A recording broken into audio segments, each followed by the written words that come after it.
Hello, welcome to News Now on TV360. I am Fidelia Aguncha. We begin with the news of the deadly attack in the North African country of Egypt. About 235 persons have been confirmed dead in a gun and bomb attack at a mosque in the country. State television and the official news agency MENA report that another 100 have been injured in the attack. It is one of the deadliest attacks to be carried out by suspected Islamist insurgents in the region. No group has yet claimed responsibility for the attack, but since 2014, Egyptian security forces have battled a stubborn Islamic State affiliate in the north of the mainly desert Sinai, where militants have killed hundreds of people, of police and soldiers. The government has now declared 3 days of national mourning, vowing to bring the culprits to book. Back to Nigeria now, the government has stepped up effort to reintegrate survivors of its own anti-insurgency war. The body in charge of this, the Presidential Committee on the Northeast Initiative, PCNI, has signed a memorandum of understanding with the Center for Democracy and Development to strengthen the coordination of peace and reintegration efforts. The PCNI is a government body mandated to serve as a primary national strategy, coordination and advisory body for all humanitarian interventions efforts in the northeast geopolitical zone of Nigeria, which has been badly ravaged by the Boko Haram insurgency. They are to respond to the needs of the people, including the communities, victims, among others, in the conflict-ridden states of Adamawa, Borno, and Yobe. Now, many had seen this coming. Former Vice President of Nigeria, Atiku Abubakar, has announced his decision to leave the ruling All Progressive Congress, APC. Atiku, in a statement, attributed his decision to the crisis in the ruling party and the failure of the party to deliver on its promise of change. He accused the party leadership of sidelining top members of the party like him. He, however, did not disclose if he will be returning to his former party, the People's Democratic Party. The former vice president also criticized the current Muhammadu Buhari-led administration for failing to act on the leaked memo sent by Kaduna State Governor Nasir El-Rufai. Meanwhile, the opposition People's Democratic Party has now reacted to the decision of the former vice president, who is one of the founding members of the PDP. The party, in a statement, described Atiku as, quote, a free man.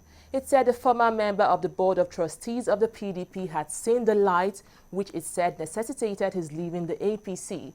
As expected, some stakeholders in the APC have equally reacted to Atiku's exit from the ruling party.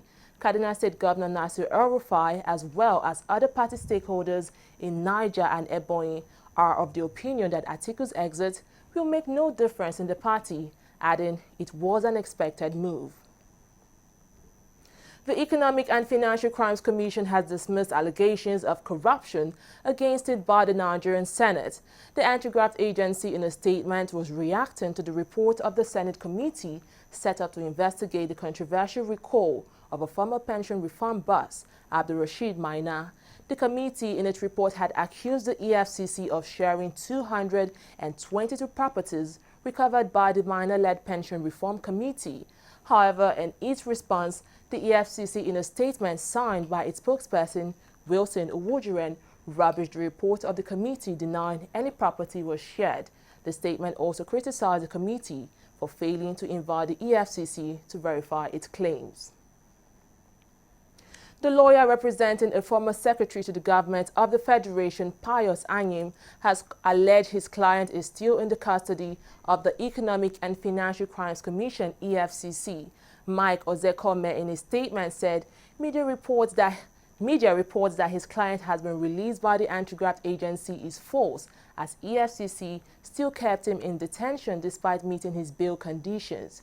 The former Senate president was brought in for questioning by EFCC on November 16 for his role in the alleged mismanagement of Ecological Fund while serving as SGF. The Nigerian government Empower scheme has been expanded to hire 300,000 more graduates in the country.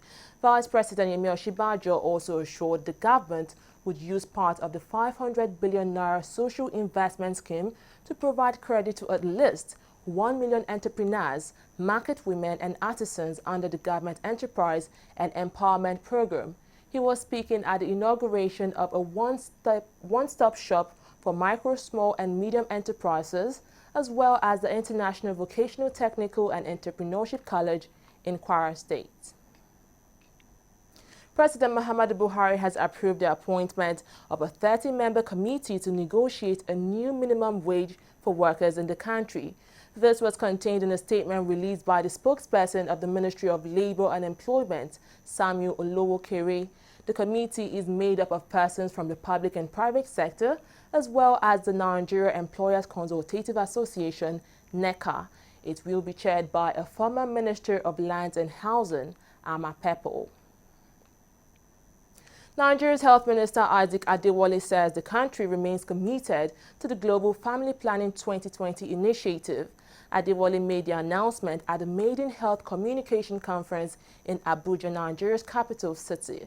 The minister, who was represented by a director from the Ministry of Family Planning, said Nigeria in 2018 would be providing an additional $1 million contribution to her initial $3 million annual up to 2020 for the procurement of family planning commodities. He added that all development partners to the government make contribution to the basket fund for family planning. Initially, before now, government of Nigeria made a commitment of contributing $3 million to the basket fund for family planning, into which all our development partners contribute, and UNFPA manages it on behalf of the government. The government has a memorandum of understanding with UNFPA to administer this. But now we have, going from 2018, an additional $1 million, making $4 million that the government will be contributing annually until 2020 for procurement of FD commodities. I think the commitment is not just from government. We should make commitment ourselves that we should look at a country where the young people have been sufficiently enabled to be their best. The federal government launched a demographic dividend strategy about a month or two ago. And if you look at it, there's still 2 points in talking about demographic strategy or demographic dividend. There are 2 key things. You must slow down your population growth, and you must invest in the burgeoning population that you have. So Nigeria is at a point where we can take over, let me say even Africa, not the world. If we can build and make the young ones that are in this room to be giants in terms of everything that is good, and then we slow down our annual population growth, we'll get to that dividend and Nigeria will be able to prosper. There is no benefit in raising children like pigs. Prosperity of families are no longer measured by the number of children they raise. It only determines how poor a family can be. A family not planned breeds poverty, diseases, unemployment, crimes, and other social vices, until the majority of families in Nigeria can provide needed education and empower their children well enough, the challenges faced by our nation today will not end. The Independent National Electoral Commission, INEC, has fixed January 13, 2018 for the conduct of the rerun election to fill the vacant Anambra Central senatorial seat. National Commissioner at INEC, Mohammed, says the decision to finally fix a date follows a recent judgment the Court of Appeal gave on the matter. The seat has been vacant since 2015 following the sack of Uche Ekunife by the Election Tribunal.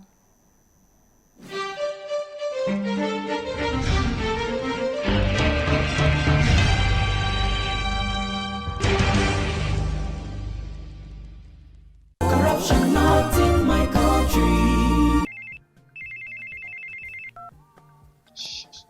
Hello, Alhaji. Right now I'm in Abuja. No.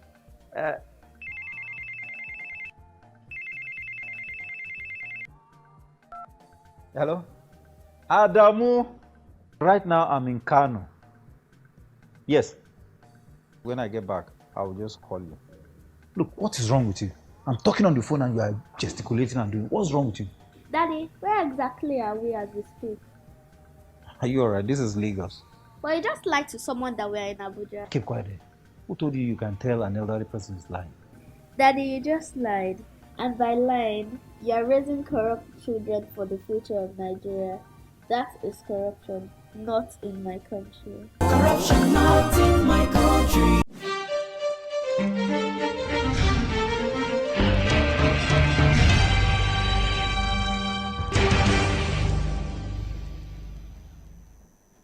Welcome back. Let's look at business stories with Ngozi Okoye. Thank you, Fidelia. The Nigerian government has approved the fresh budget loan support of 28 billion naira to 35 states across the country.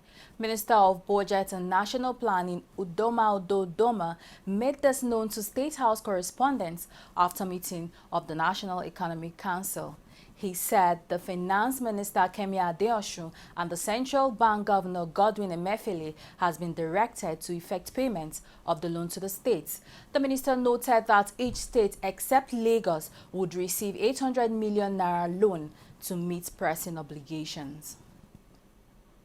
The African Development Bank is focusing on Nigeria's aviation sector as it provides financial assistance of over $2 billion for the development of aviation infrastructure in different countries.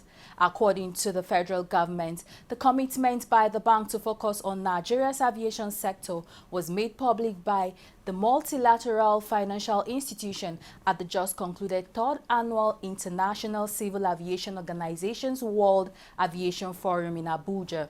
The Minister of State for Aviation, Senator Hadi Sirika, said the event was highly beneficial to Nigeria as several commitments were made during the three-day program. Russia says it is ready to support extending a deal among all producers on cotton output less than a week before OPEC meets in Vienna to discuss policy. Russian Energy Minister Alexander Novak on Friday made this known at the Gas Exporting Countries Forum of leading gas producers. He explained that Russia will discuss the details of an extension of the global deal on November 30, but made no mention of how this should last beyond its March expiration. Meanwhile, Saudi Arabia has been pushing for an extension for 9 months until the end of 2018. A position President Vladimir Putin has suggested in October that Russia backed. The Nigeria Stock Exchange maintained an uptrend with a huge movement to close the week, hitting the 37,000 basis points. The market rose by 1.85% as against the 0.22% point reached the previous session. The market closed at 37,365.91 basis points as against 36,608.76. Similarly, the equity capitalization struck 13 trillion naira. The consumer goods industries had equities of International Brewery, Nestle, and Flour Mill topping the gainers chart. Dangote Cement also made a 4.35% rise. On the losers table, PZ Cussons retained its position from last traded session, inching down by 1.79%. Nascon Allied Industries by 4.43%, Access Bank 2.30%, and May & Baker Nigeria PLC 3.57%. The top traders chart in terms of volume had a mix away from the usual financial service industry's domination. Wapik Insurance PLC, Dangote Sugar, Fidelity Bank, and Transnational Corporation of Nigeria emerged the four most traded stock for the day. The market activities grossly fell the highs experienced at the floor of the NSE, with 870.557 million shares exchanging 5.039 billion naira in 3,126 deals as against 513.800 million shares in the previous session. And that's it on Business News. We'll return with more stories after the break. Stay with us.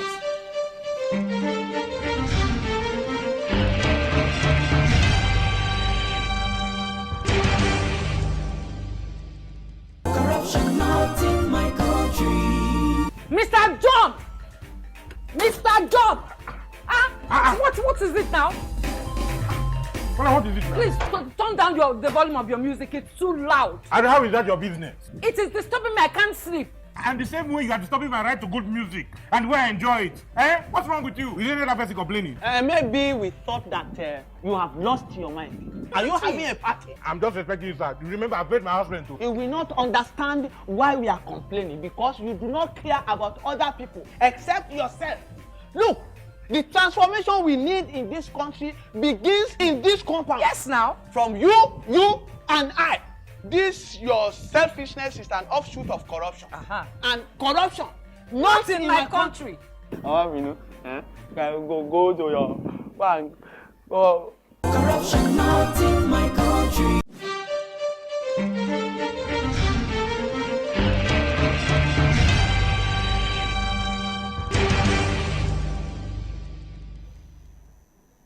Glad to have you back. Zimbabwe's new president, Emmerson Mnangagwa, has delivered his first official address vowing to serve all citizens. Known as a crocodile, he will serve as interim president until a leader is elected at the polls next year. Mnangagwa is expected to contest the election as well. In his address, he also paid tribute to his predecessor, Robert Mugabe, calling him a father, mentor, comrade in arms, and leader. Libya's UN-backed government says it is investigating reports of African migrants being sold as slaves and promised to bring the perpetrators to justice. Footage broadcast by CNN appearing to show African migrants being traded in Libya sparked an international outcry and protest in Europe and Africa. The UN Libya mission said it is actively pursuing the matter with the Libyan authorities to set up a transparent monitoring mechanism that safeguards migrants against horrific human rights abuses as such.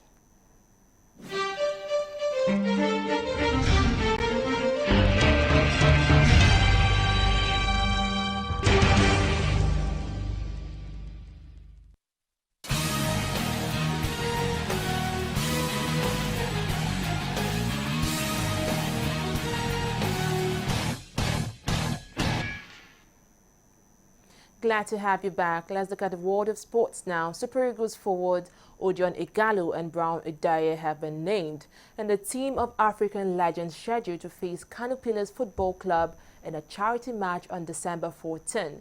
The match is scheduled for the Sani Abacha Stadium in Kano, and it is being organized by the internally displaced persons in the northeast of Nigeria. The draw will be among several other star footballers who will play to raise awareness on the plight of the IDPs.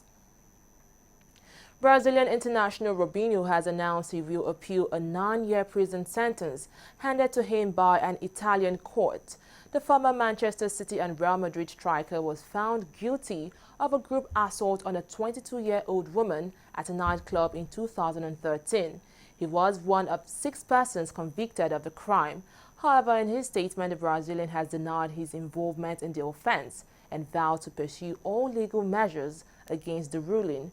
Robinho is currently in Brazil and is unlikely to face any jail time as his country strongly opposes extradition of its citizens. His club, Atlético Mineiro, has also declined to comment on the sentence.